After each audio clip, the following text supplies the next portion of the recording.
Hey everybody, Tim here with today's review of Stranger Things, Season 3, Episode 4, The Sauna Test. This was a great episode. I really enjoyed this one. The first 3 episodes of this season have been pretty textbook, where it's just building and building and building, asking questions but getting no answers. And honestly, this is kind of the same as that, but this is finally where we get to that peak and where we're finally starting to get some of the answers and we start to see like all of the teams come together. In seasons 1 and season 2, we saw the teams kind of split apart into different little groups, and then right around the second to last episode is where the groups start coming together. This is only the 4th episode, so we're halfway through the season, but we're already seeing some of those groups come back together. So from the very beginning, we see Eleven and Max, and they're kind of just talking about Heather and Billy, and like they're still questioning their decisions. Like, is this a big deal, or is this just a big misunderstanding? Jonathan and Nancy call the cops on poor Miss Driscoll, who the last time we saw her, she was eating all the fertilizer. And I mean, that's kind of to be expected throughout this whole episode. I was just like, she's going to blow up. It's going to be like the rats, and she's going to turn inside out, and I'm going to throw up. But it didn't happen. Let's see. Heather and her parents her parents actually wake up. I kind of mentioned in my last review, I didn't know if she killed her parents or not. She didn't. She just knocked them out, and they kind of wake up in this. And then we see like the giant inside out monster. I mean, it's not quite like the mind flayer from last season where it's like the giant smoke monster. It's like all of those rats that flipped inside out have congealed together into this giant, like, disgusting John Carpenter's The Thing type blob, and it like puts a suction cup right on their face and starts sucking out their insides. So their parents are clearly being assimilated and turned in to kind of the clone things that Billy and Heather are. We see Hopper wake up with Joyce, and like he got his ass kicked in the last episode, and he wakes up and he throws up and he's all bruised and he's naked for whatever reason. Like Joyce even says, your clothes were wet. So why did you get him naked? Like, that's just weird. I didn't like that part. It was kind of like a thirsty scene, but whatever. I loved when Dustin's talking to Steven, and he's like, or Steve, and he's like, you got your ass kicked twice. Like, why do you want to do a third time? He's like, just one time. And he's talking about Billy at the end of season 2, and Dustin's like, nope, you got your ass kicked by Jonathan Byers a year and a half ago. And sure, he did. It was at the very beginning of season 1. So that was kind of cool that they do all of these shout outs and they keep everything connected. Heather's dad makes another appearance. Clearly at this point we know as viewers that he is like a clone or a dark version or a shadow version or whatever the fuck you want to call him. And he fires Jonathan and Nancy from the newspaper because they kept pursuing this story with Mrs. Driscoll even though he told them not to. So he fires them. And it's kind of an intense moment because you know that's not actually him. Will feels the monster, which this is kind of the 4th time. He says that he's felt it 3 other times, and he felt it once at the mall when all the power went out, twice when they were going up the hill to contact Susie, Dustin's girlfriend, and then the 3rd time after he got done destroying Castle Byers. So he knows that the monster, the mind flayer, is here. It's around somewhere, and something is going on. So it's kind of really important. They also decide that because Joyce was able to get him out of Will's body by cranking the heat up in season 2, that the Mind Flayer just needs a new host. And so now the obvious choice is it's Billy, who he's inside of right now. So we see Jonathan and Nancy kind of have a little bit of a lover's quarrel, a fight where Jonathan's like, you're the reason we just got fired. And so, I don't know. I mean, is this them breaking up for good, or is this them just kind of having a fight?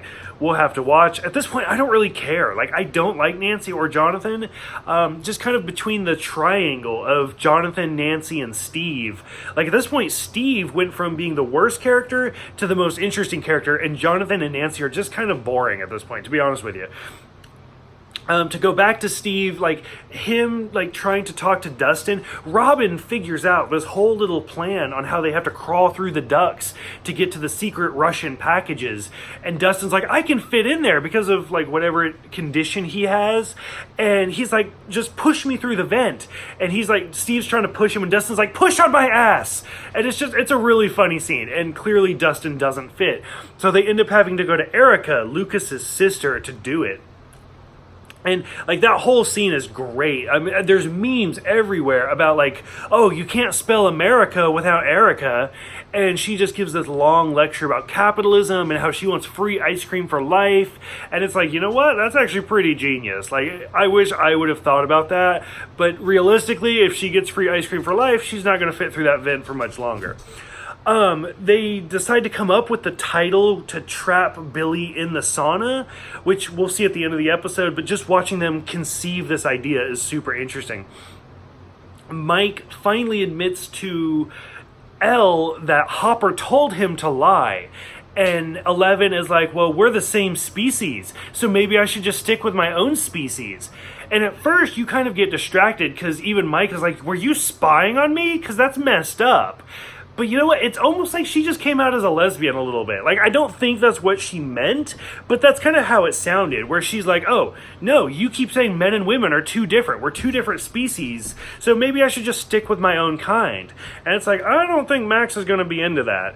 But who knows? We'll find out as the season continues. There's a really kind of cute moment where we see Nancy and her mom, Mrs. Wheeler, kind of bond. And Mrs. Wheeler's like, you know, if you have a plan or if you want to do something, you got to do it. Don't let people tell you you can't. You need to stick up for yourself and just do it. This stupid little town newspaper fired you. Get the story, write the story, and sell it to somebody even bigger, because then they're just going to be jealous of you. And it's a really touching moment. I really, really like that part. Hopper and Joyce kind of drive around looking for like this big mystery going on. We do see Erica in the vent, and Erica's so sassy and she's such a great character. Like, I really like how we see more of her in this season than we did last season. They do finally lock Billy in the sauna, which at this point, like, there's so many cut scenes. Going back to the first season, where it was such long scenes, and then we get to like this season where it's more kind of mainstream, and it's like cut, and it's like, okay, like focus. It's hard to do reviews when we got so many different stories like in 30-second segments. So we see Mrs. Driscoll in the hospital, and her blood pressure slowly rising, and this whole time I'm on the edge of my seat like she's going to explode. Oh my god, she's going to explode. What do I do? Can I even watch this?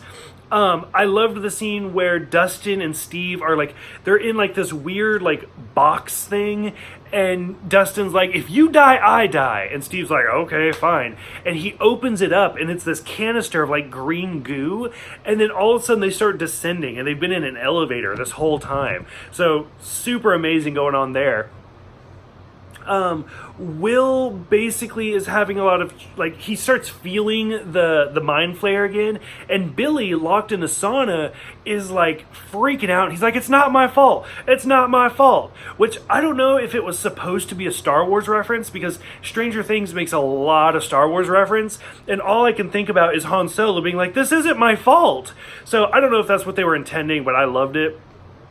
So finally he breaks through the window and is just yelling to let him out. And he actually says the word fuck. And that's, I'm pretty sure, the first time they've said that in this show. And Netflix is kind of weird, because Netflix has everything from like super adult shows to like little kid shows. And so it's kind of weird to kind of judge where things fall. And the fact that they said that was kind of impressive. And it shows that this is more of an adult show. And I really liked it. The whole fight sequence between him and 11 was fucking intense. Like, it was badass, where she's trying to control him, and like she shoves him against the wall with the weight, the bench press weight, and he actually moves it, which is amazing. And finally she throws him through the brick wall, and it's like, damn. Like, so clearly Billy is the Mind Flayer's new host, and 11 is having some trouble fighting back against him. Every episode, I keep saying it, I feel like I'm just like beating a dead horse. Every episode ends with that big cliffhanger to drag you into the next episode, because this show is meant to be binged all 8 episodes at the same time. It's like an 8-hour movie, which I'm totally fine with.